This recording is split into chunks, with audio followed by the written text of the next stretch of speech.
Halo rekan semuanya, ini adalah perbandingan mengenai cas aki mobil lebih baik pakai trafo CT atau non CT.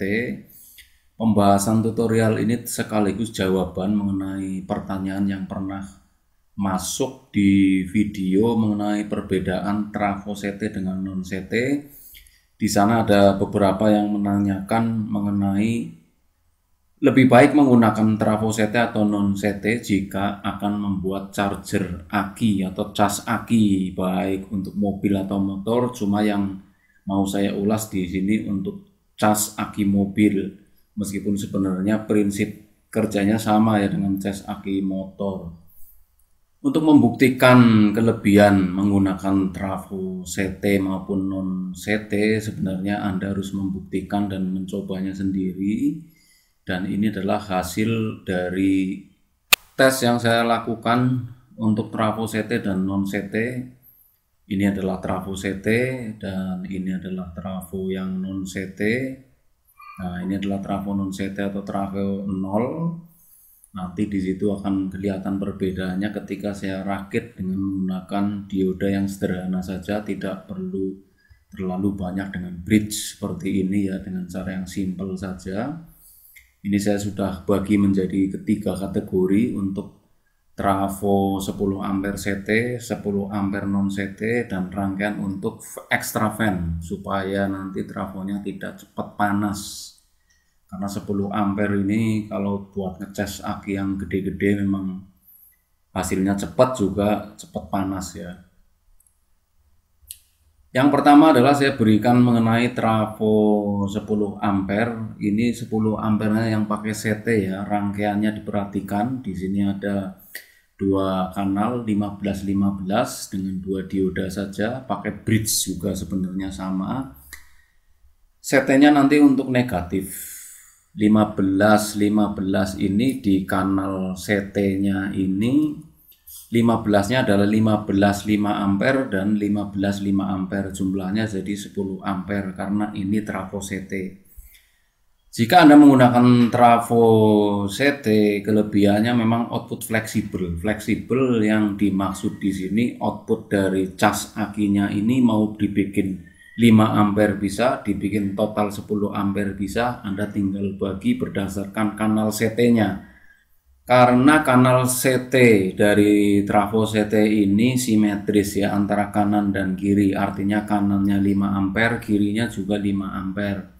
Kelebihan fleksibilitasnya di situ, Anda bisa bikin jadi 5 ampere bisa, jadi 10 ampere bisa. Tinggal caranya adalah kalau mau bikin 5 ampere ya Anda pakai satu kanal saja, plus 15 keluarnya 15 untuk 5 ampere. Kalau mau memakai total daya 10 ampere, dua-duanya dipakai, dipertemukan lewat diode penyearah di sini, hasilnya tetap 15 tapi 10 ampere. Kekurangannya adalah trafo cepat panas. Saya mencoba memang dengan trafo CT ini jika dipakai total, ampernya dipakai total ya 5 ampere 5 ampere 10 ampere 10 ampere dipakai total cepat panas. Kenapa bisa cepat panas? Kalau saya lihat dan saya analisa, karena trafo CT ini sebenarnya dia punya dua kumparan ya, dua kumparan sekunder outputnya. Untuk kumparan yang pertama 5, kumparan kedua 5, dua-duanya bekerja menghasilkan GGL induksi dan suhunya panas double ya dua kumparan ini, jadi hasilnya lebih cepat panas. Kalau membuat cas aki yang lebih kompleks disertai dengan fan, misalkan dengan relay otomatis yang sudah saya pernah bikin videonya, komponennya yang dibutuhkan juga lebih banyak jika menggunakan trafo CT, karena dia membutuhkan bridge, membutuhkan penyearah, dia membutuhkan penstabil dan relay. Kalau mau lebih kompleks, komponennya lebih banyak untuk trafo jenis CT jika dipakai untuk cas aki.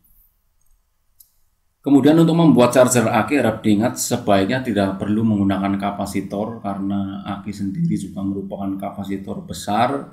Dan kalau mau ngecas aki juga perhatikan ratingnya ya, yang dicas akinya berapa ampere, harus menggunakan charger aki yang berapa ampere.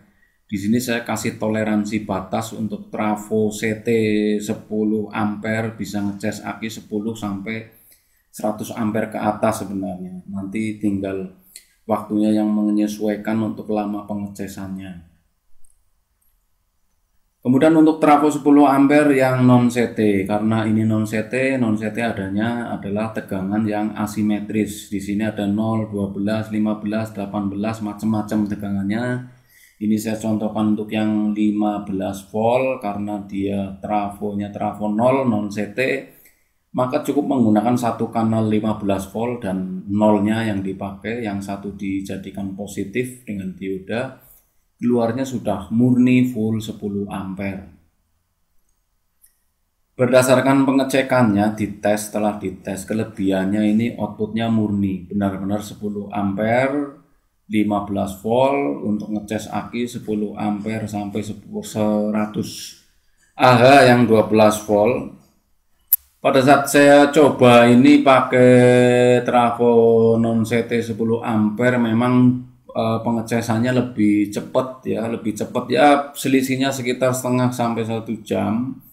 Saya juga lagi meneliti bagaimana induksinya, bagaimana bisa kecepatan mengisinya tetap ada selisih di situ, cuma meskipun itu sedikit.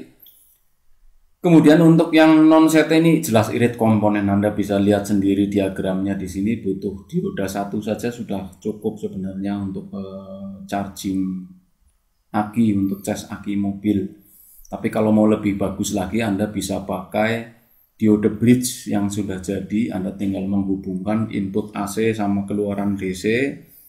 Dan dioda yang dipakai di sini adalah dioda 15 ampere, idealnya 15 ampere. Jika trafonya 10 ampere, diodanya pakai 15 ampere biar aman.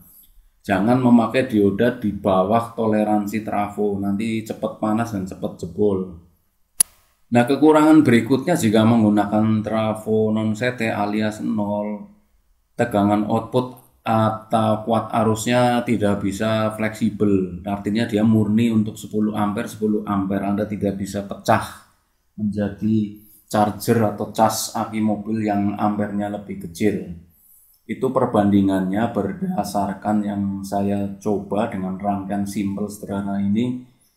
Ini lumayan sudah bisa buat ngecas aki mobil. Saya coba untuk 32 Ah, 35 Ah sampai dengan trafo untuk yang lebih besar ya, untuk mobil kijang seperti yang 60-70 ampere lancar normal semua.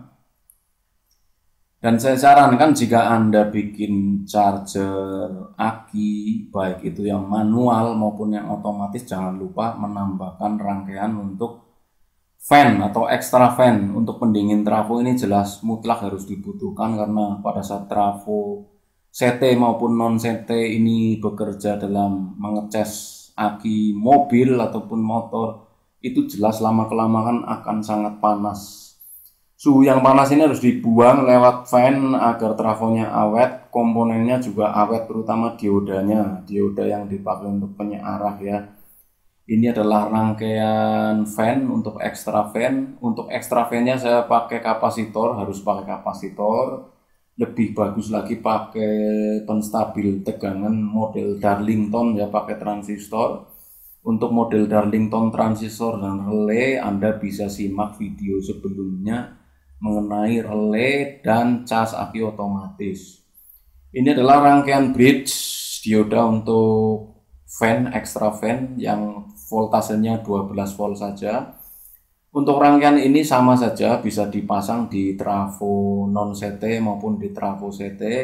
Yang penting inputnya 12 dan 0 untuk menghidupkan extra fan ini agar tidak panas. Jadi dengan menggunakan fan ini, baik trafo CT maupun non CT, pada saat digunakan untuk cas aki mobil terutama yang gede-gede, ini jadi mending tidak cepat panas dengan adanya fan ini. Untuk ngecas aki yang lamanya bisa sampai 4-6 jam, trafonya stabil, suhunya tetap dingin. Sementara itu yang bisa saya sampaikan mengenai cas aki mobil, lebih baik pakai trafo CT atau non CT, tentunya sesuaikan dengan kebutuhan Anda. Saya sudah mengulas kelebihan dan kekurangannya baik menggunakan trafo CT maupun non CT. yang disesuaikan dengan kebutuhan di sini yang dimaksud adalah tinggal Anda lihat aki yang mau dicas rata-rata berapa ampere, Anda butuh pengecasan cepat atau pengecasan lambat. Kalau pengecasan cepat ya Anda pakai yang 10 ampere, kalau pengecasan lambat di bawah 10 ampere, di bawah dari nilai toleransi aki yang mau dicas. Itu yang dimaksud dengan sesuaikan dengan kebutuhan Anda. Kalau Anda mau ngecas aki yang jumlahnya banyak ya pilih trafo yang murni 10 ampere dengan tegangan yang besar. Nanti pengecasan bisa di seri, bisa dapat aki banyak untuk yang dicas. Sementara itu yang bisa disampaikan, semoga tutorial ini bermanfaat positif dan aplikatif, terutama jika Anda ingin nyoba cas aki dengan beragam trafo CT maupun non CT. Selamat bekerja dan beraktivitas, jangan lupa klik subscribe agar tidak ketinggalan update terbaru ya seputar elektronik dan trafo-trafo ini, baik untuk tes aki mobil, untuk fan, yang manual maupun yang analog. Terima kasih atas atensi dan perhatiannya. Selamat bekerja dan beraktivitas.